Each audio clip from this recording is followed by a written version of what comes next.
Okay, so when we invited our speakers, we of course knew what they are more or less doing research on, but or did research on, but we didn't know what will be the specific topics of their presentations. And I think that we as FEDSIS are extremely lucky because of the lineup that aligned itself with the topics. Because I wanted to remind you that yesterday we had Professor Słowiński who was talking sort of about multi-criteria, but it wasn't necessarily related to neural networks, but it was about trust, about including human in the loop of decision making. Then we had Professor Kwiatkowska who was talking about trusting neural networks, and she was telling us about her work that tries to establish the boundaries of trust. Okay? Which kinds of images, for instance, in the image processing, are dangerous, and which classes of images will be okay for a neural model. And of course, we had Professor Lipika who was talking about medical and talking about various approaches and very complex, long pipelines in processing data to get something interesting. But now, I would like to introduce to you Professor Andrea Micini, who is an absolutely unbelievable researcher, but also he is a connoisseur of Italian cuisine. And our first interactions were related to, I'm sorry, I'm going to use this word, spaghetti bolognese, which of course, this is the moment when he's ready to kill, because there is no way you can put ragu on a spaghetti, okay? This is offensive, okay? So you need to, and he's from Bologna, so he knows what he's talking about. So you need to be careful during lunch not to mention offensive Italian combinations, because, you know, ananas, pineapple on pizza is also dangerous. The dangerous avenue, okay? So I am very happy because look, we're gonna have now neurosymbolic and again the question of trust. So all those talks, those of you who attended all of them, will give you quite interesting combo knowledge about state-of-the-art and research directions that are related towards trustworthy or more trustworthy AI, let's put it this way, okay? Of course, Andrea is working in the university that has full name Alma Mater Studiorum Universitatea di Bologna, which is, by the way, one of the oldest universities in the world, if not the oldest. But Andrea is not this old, so he was not one of the founders of the university, but maybe some family of his from Bologna was. So anyways, Andrea, floor is yours. Thank you very much, Martin. Thank you. Thanks to you and to Maria that invited me. It was a nice chance to meet again after some years. And I'm not sure how many minutes I do have. 45 plus, 45. So that we can discuss the trust. Okay, because I'm sure, given the time, I have way too many slides. Before I kill myself, maybe I should be here. I hope that everything will work. So, what I'm going to do today, since luckily, well, time is not so much, but Martin and Maria invited us to have a paper in the proceedings, so I will probably be able to skip the technical boring stuff, because I know that you are quite able to read and understand the things that are there. So I will start by, well, showing you what I'm going to talk about today, a short introduction to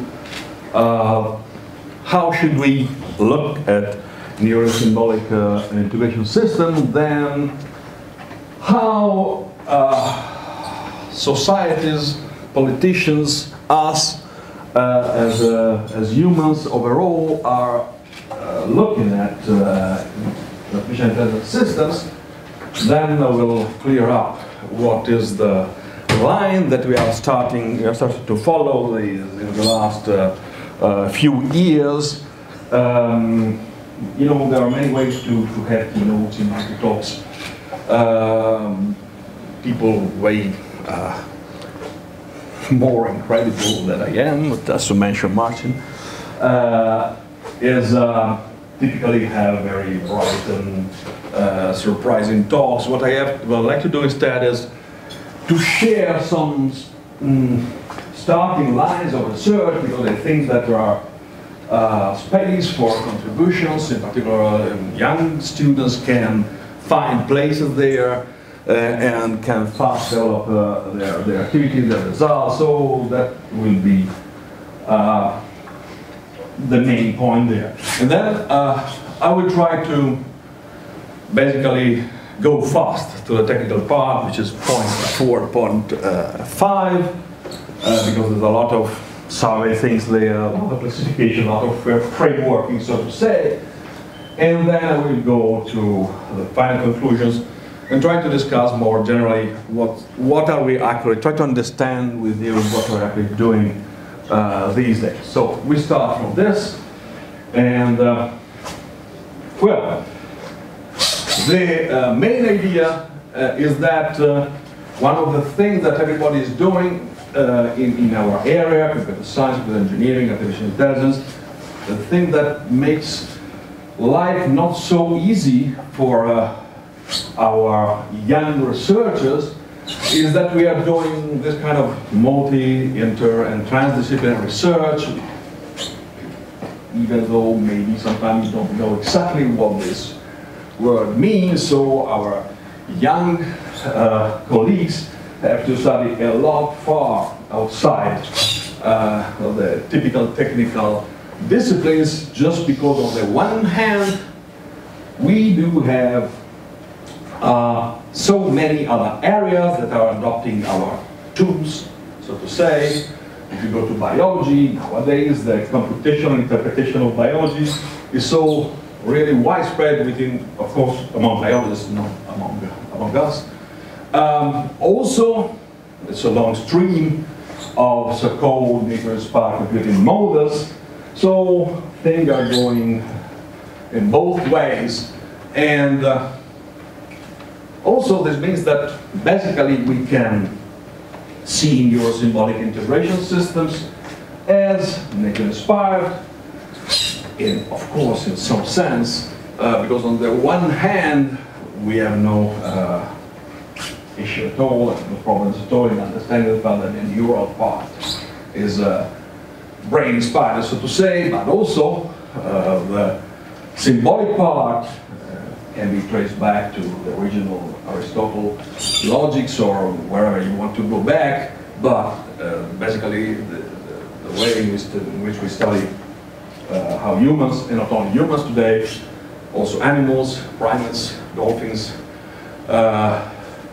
reason, understand, and plan course of action. In this sense, we can see humans as one source of inspiration, so as neural symbolic integration systems. For instance, if we go back, I don't know who among you has a background in some philosophy, so you may remember the way in which Blaise Pascal was reasoning about, the way in which you rationally face things, and on the other hand, so the esprit de géométrie, and on the other hand, how instead the things that were, as he was used to say, beyond rationality, we go there through our intuition, and was calling, well, of course, every time I say this, there's some philosophers in the world that dies, of course, but we are who we are, so it's just to get an idea. So there's pretty the finesse in a sense, but it's not just philosophers, it's quite the disconnection, the duality between cognitivism and behaviorism. Psychology is well known, and you may see the picture there, and you may see that these kind of distinctions are not exactly born in the computer science and artificial intelligence field. And in some way, they do match our distinction between symbolic approaches and sub-symbolic or even non-symbolic approaches. So the way in which human reason actually can be thought as a neurosymbolic integration system. Also, we take a look to humans as groups, as societies, as organizations do work. We see the same kind of the same kind of interpretation may emerge, even in a different way, because first of all, if we go with ontologists, we see that it's not exactly the brain size or whatever you can say about that distinguishes and separates humans from other primates or other animals that are recognized to be intelligent and social. But the most important thing is our innate tendency to share knowledge with each other. Okay, and we do in several ways, but of course we do this, of course, to understand each other, and this should remind us, for instance, of our problem of explainability. We do this to learn, and should remind us of machine learning. We do this basically this is how we build our culture. Our culture is a cumulative one. For instance, we should really be expecting this because science is clearly a shared construct in which scientific articles like papers or slides are required to be understandable by the community of experts, and we talk about reproducibility or refutability and things like that. There is some famous claim like "we never think alone." You may have heard of that, which means that also our ability of reasoning has evolved socially and has evolved after our ability to interact socially. So we had interaction, then we developed tools like language, okay, around which our ability to reason actually did that, okay? So we may also say, as scientists, that we never read alone. We write, first of all, for ourselves to have external artifacts where we do externalize our memories, our plans or whatever, typically in a symbolic way, which means also that we living in a shared knowledge-intensive environment where we do have both knowledge and cognition processes that are distributed and revolves around cognitive artifacts, okay? So when we look at the system of human, we do find that there are a lot of interaction going on and that their symbolic approaches actually have a quite a relevant role, okay? And for instance, when we think about interaction in human system, human-based system, we have to think about explainability, we have to think about understandability, accountability, where, of course, again, we already know that there's a lot of symbolic representation going on. And then there is another point from which we want to start, the second point, which is what happened now that AI is so popular and pervasive and everybody seems to think they can say something about that. Well, someone has to say something about that. It's typically the institutions. They started some years ago. For instance, European mission started, so to say, interfering with our systems by recognizing the citizen right to explanation, so making the explainability problem a political one. Okay, and that's fine. We have to deal with that. And that, of course, is a sort of implicit recognition, or even implicit in some passages of the Act, of the relevance of AI system on the future and for a civil future, for a future for humanity. But now more on the focus of today's talk. A few years ago, I think it was 2019, the European Commission did release the guidelines about trustworthy AI. I don't know how many of you did read them. It's worthwhile. Good for you. It's a worthwhile reading. It's long, detailed, and very well written, very important document. That, of course, we are trying to, in the next few slides, we're trying to go beyond. But first of all, we have to recognize that it's one of the pillars today for the next steps that we have to take here. What's the problem? Okay, let's say that our friend there has read the guidance. He is a very bright guy. He understood it all, and then he started developing his own systems. When he is designing that, or when he's deploying that, and when he's using that, how will he know that he actually did follow the guidelines? How can he assert that? How can he, as an intelligent system engineer, ensure that the system actually follow all the 7 trustworthy requirements? Are the guidelines so precise, so detailed, so complete? To ensure that you just do that and you're right and you did right, or of course not. There's no way that any group of people can take this from the political and social level to the technical level, down to the detail of the software engineering process. Of course, there's no way. There's a lot of ground to be covered. Okay? But of course, so now, what we're trying to do, and discuss here, is, well, okay, what is that ground, and which kind of work are we expected to do? There's a problem here, of course. Another problem that will lead to the second and last point of today's talk.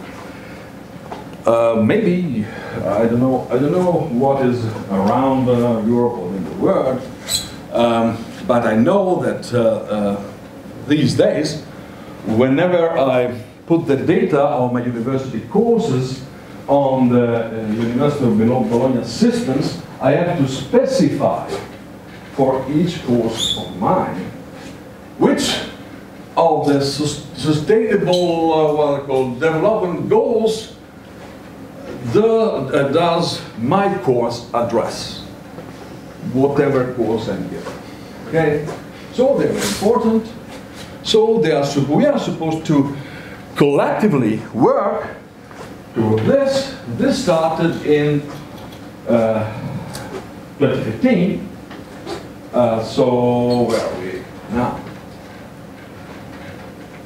At the global level, not a single development goal is currently projected to be met by 2030. No one of 17. And then, of course, if you go to the literature, I don't know how many of you are familiar with that. There's an area of research is called sustainable development, sustainable environment. So there are people doing research on that, and they're wondering what they should do. And of course, one of the answers to the problem is systemic thinking. When you separate goals, you typically tend to reason one goal at a time, and this is dangerous. and leads to failure. But also the other thing is that basically their goals with no tools for measuring how much you are progressing toward that, how much is the distance toward the goal. You have no quantitative assessment of goal achievement. Okay? So what about our trustworthy guidelines? When goals come without quantitative frameworks and measuring tools, we are basically doomed to fail. Of course, disclaimer here, we as scientists tend to think to measuring as a symbolic thing, but it's not. We know that we do have in our brains so many, like hundreds of, I don't know, circuits to measure quantities. We know, for instance, we do have some circuit to understand quantities like 1, 2, 3, and 4, or we can measure time. We have different circuits for measuring time at very different scales, but so this is not the point here, okay?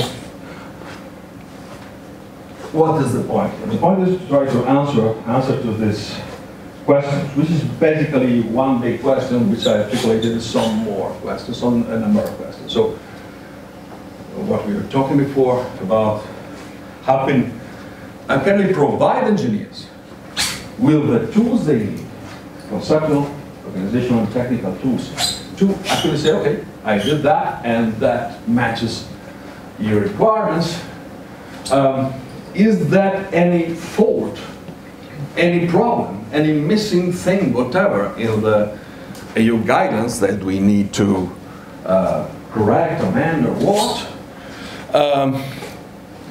Is the general notion that was implicitly, either implicit or explicitly used in that work, the right one when we face neurosymbolic integration system?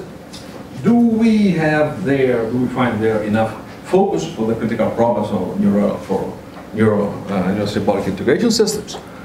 And in the end, of course, do we have the tools to measure the accomplishment of goals in general for AI system and specifically for symbolic integration systems? Of course. So we have to go for metrics. We need to have a honest look to the guidelines and see that they are basically referencing AI systems as mostly data-driven systems. Okay, what here would be the neural network, thing like that. Okay, so sub-symbolic system, and sometimes they are aware of this, and to go to the other side of the force, the symbolic part, they mention rule-based systems. And rule-based systems are okay, but they are not, of course, neither the full symbolic story, but in particular they are not what happens when you put the two things together.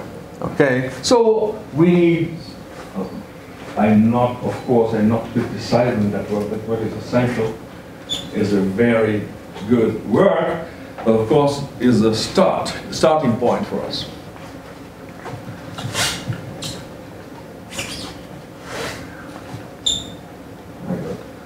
Okay,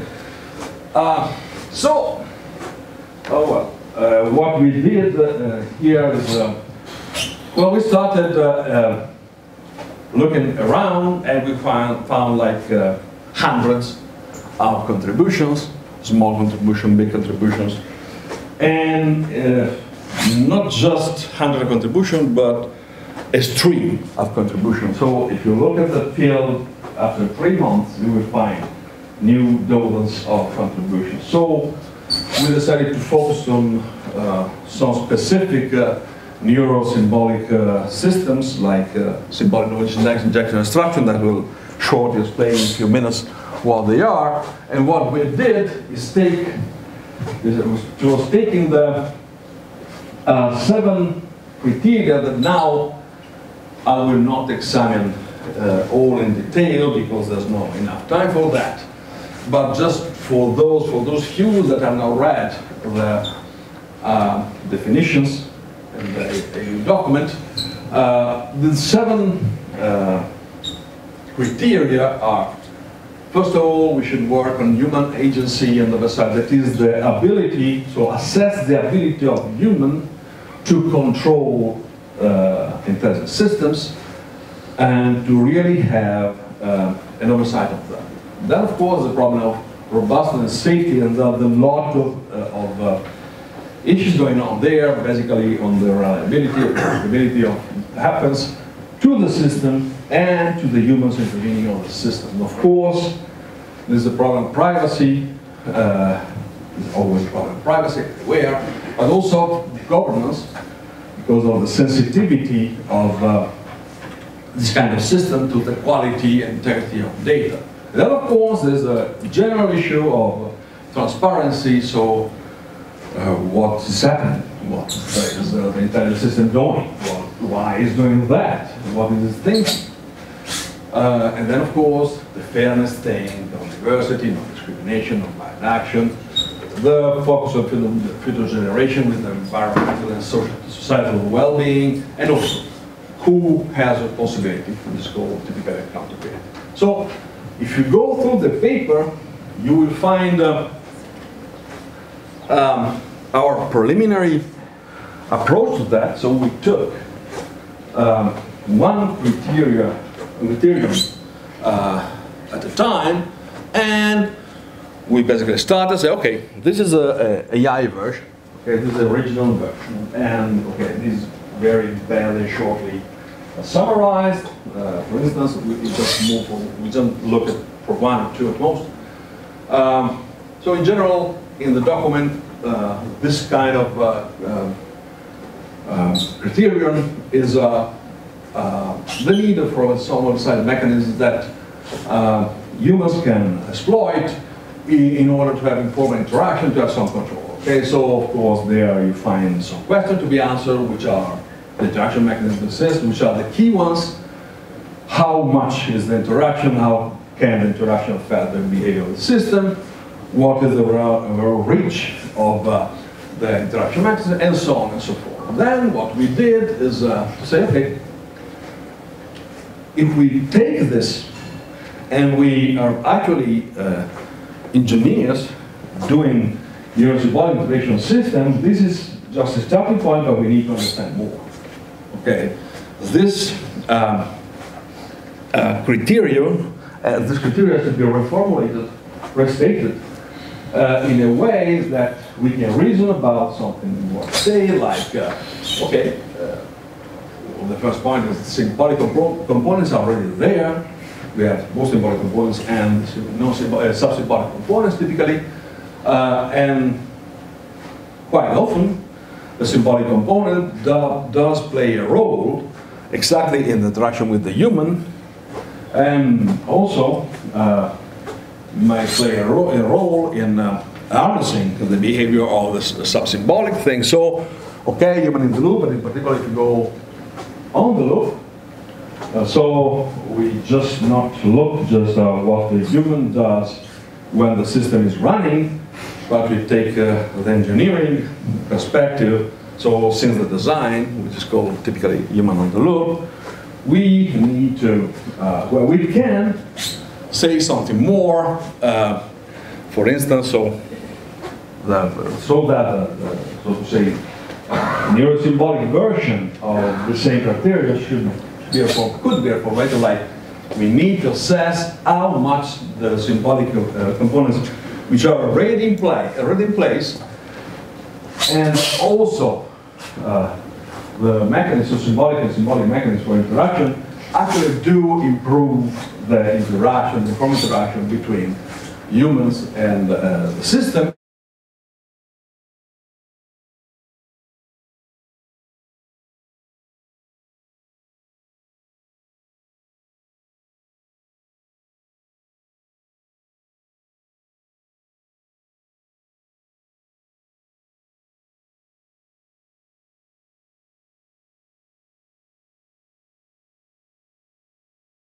know now, because we have empirical science. We say, maybe, I don't know, I don't have really a model for this, I try this, and then I see whether it works or not, and then I see the table, okay, now it's 0.85, it's what 0.675, so now it works. So we don't start from the models, how our science should do. We start from experiments and try to see what is working, okay? So we need to build models, and for building models with clear understanding and definition. Then when we have definitions and mathematical models, we can go for metrics. Metrics could measure system properties, define some threshold for satisfiability and things like that. If you wonder what symbolic knowledge injection and extraction, these are some short definition. Basically, when you do symbolic knowledge injection, you basically constrain some symbolic component to draw inferences to produce results that are by design consistent with the symbolic knowledge that you injected at the very beginning. And when you do instead symbolic extraction, you force basically some symbolic predictor to produce knowledge that then you can distill into symbolic ones. Okay, there are many different approaches there. Here they fall under these categories. Of course, we and other groups have written surveys that, of course, after 6 months, they are really outdated because everyone is doing that. Okay, so again, if you go through the paper, you will find things like that. So you will find some discussion about, well, if you take the first criteria, humanizing of a site, what is wrong?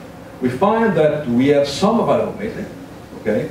So we can measure how explanation guide people to understand, to respond correctly, to predict the behavior of this intelligent system, or we do have some system to rate predictability of the system or likability or whatever based on the feedback. We have things like that that typically work for general AI and can be straightforwardly reused in the new symbolic system, but also we do have a huge number of metrics that no one has tried to develop. So we cannot, for instance, measure the amount of knowledge extracted, refined, and injected in neurosymbolic systems, okay? And the same to find for any other criteria, okay? That would be the technical part, but also the boring part. So maybe the part that no time is good for you, okay? So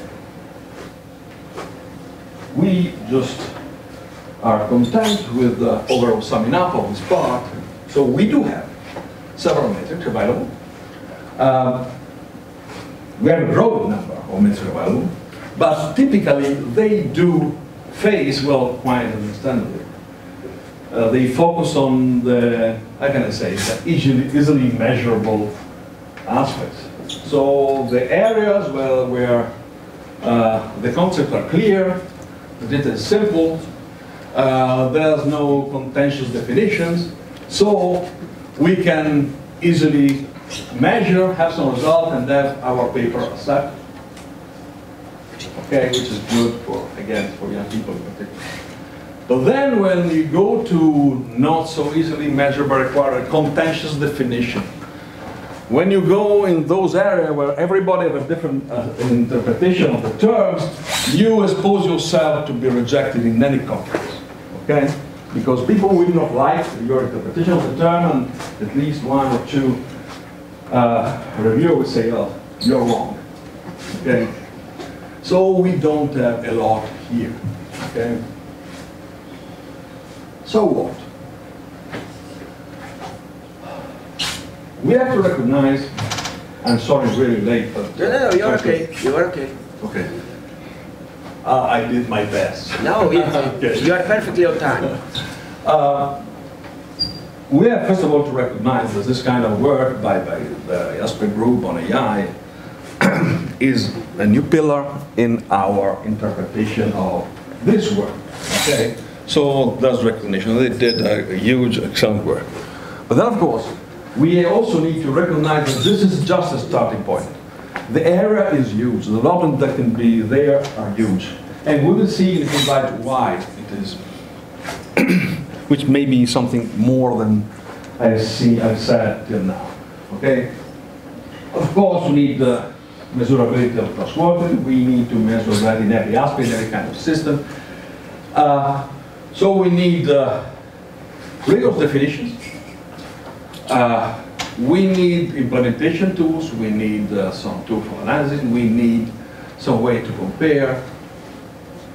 But there's something more that I need to say. Basically, when we are in this kind of systems, we are implicitly saying that our overall perspective for intelligent systems are intelligent statistical systems. I think that if you think about that, we are all basically accepting that. So the systems that we are thinking of, they have intelligent agents, they have intelligent robots, they have more or less intelligent humans. Okay. And every time we do this kind of work, we accept this almost implicitly. Okay, so we are basically, our perspective is always now, from now on, always intelligent social technical systems. So of course, the first question, which is quite popular these days, since ChatGPT and friends, how are we going to shape the interaction between humans and components? Well, no. Between components, either humans or artificials, of intelligent systems. Using NLP, using generative approaches, maybe, but I'm not sure that you're focusing on a real problem here.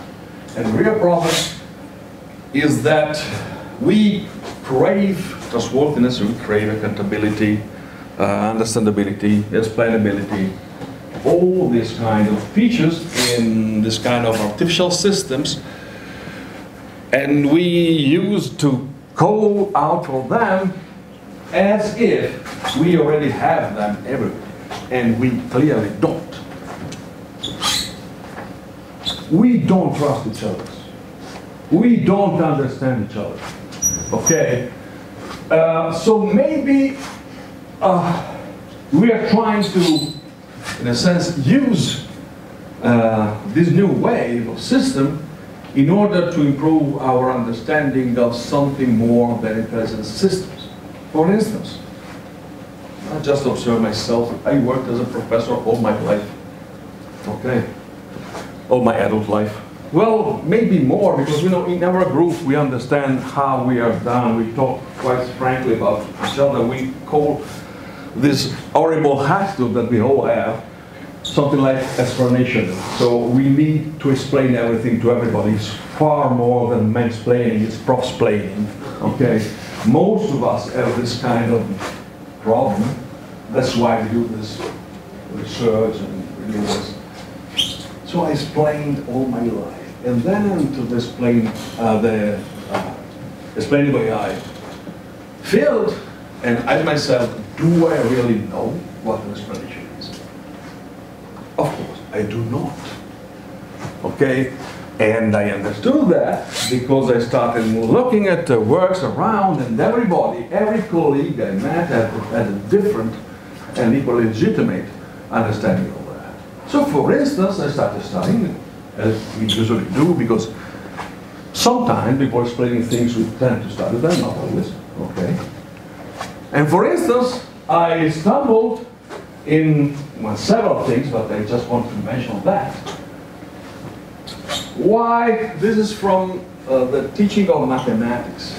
People in mathematics have the best and the worst job ever, because they teach a wonderful, maybe the best topic available, but they have to teach things that you at all cannot perceive.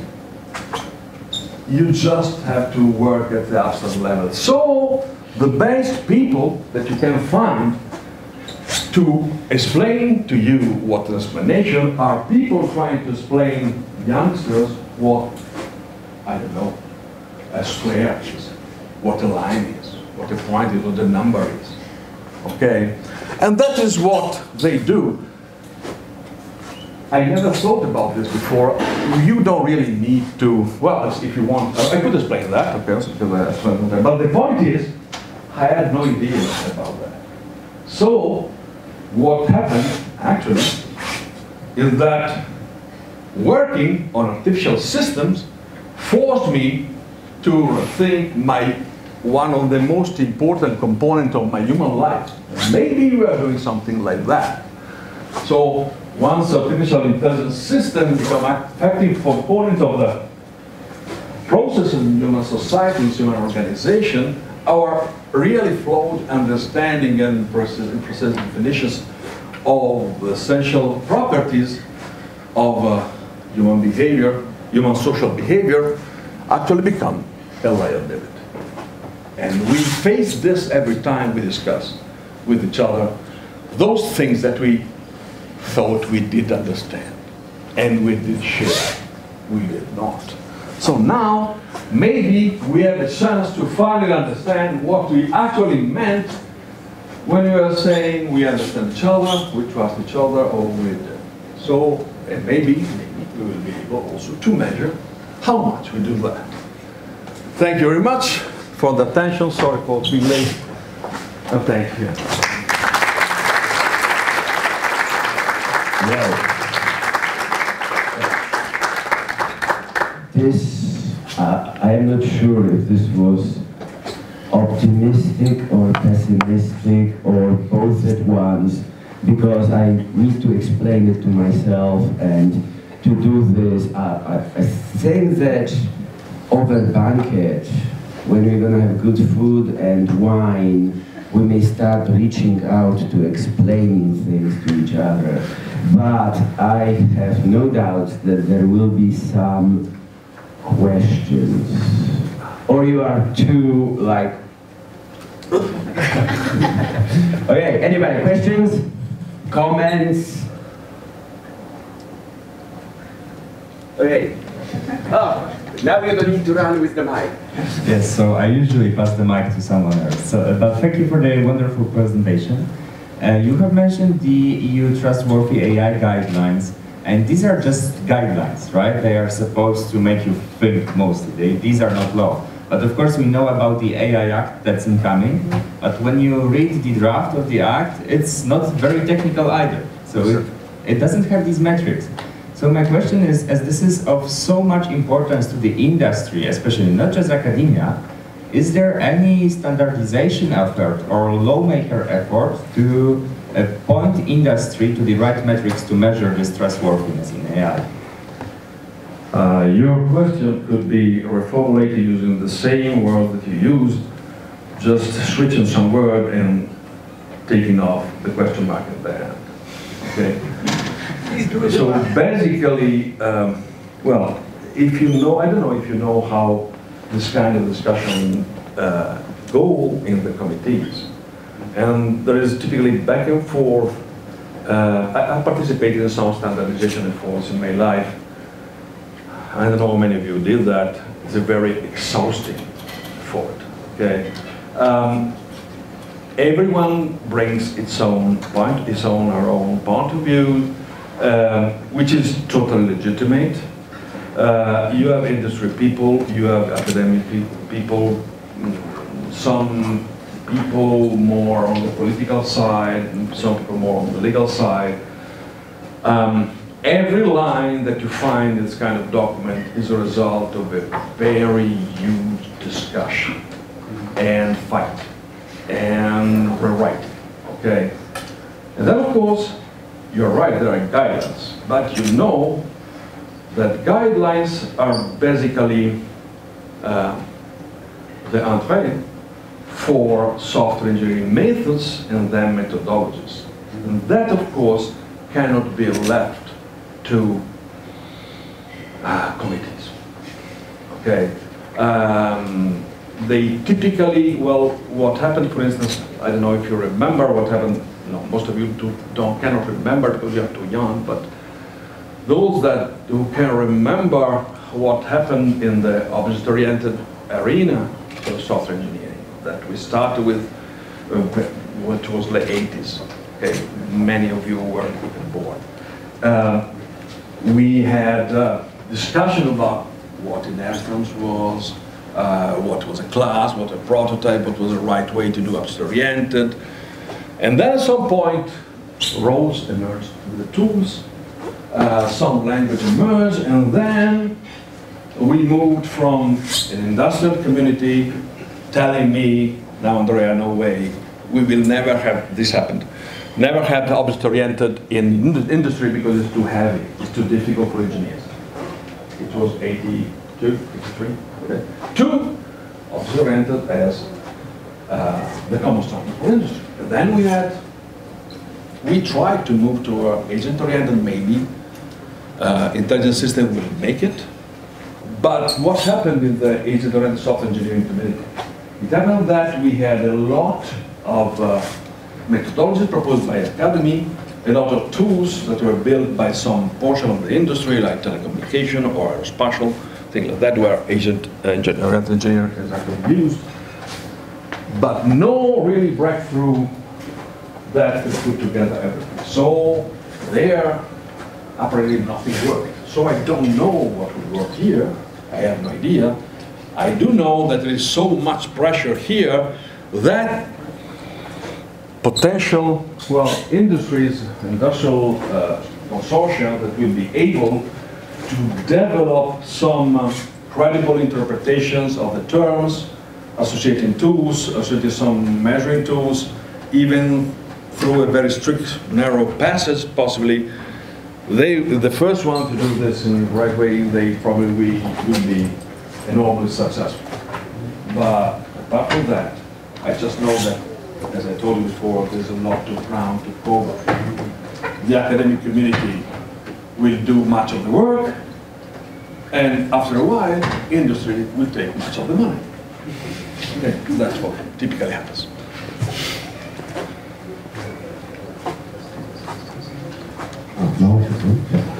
Thank you so much for the presentation, and I think you raised some really interesting and important aspects, especially about the lack of metrics and ways to measure.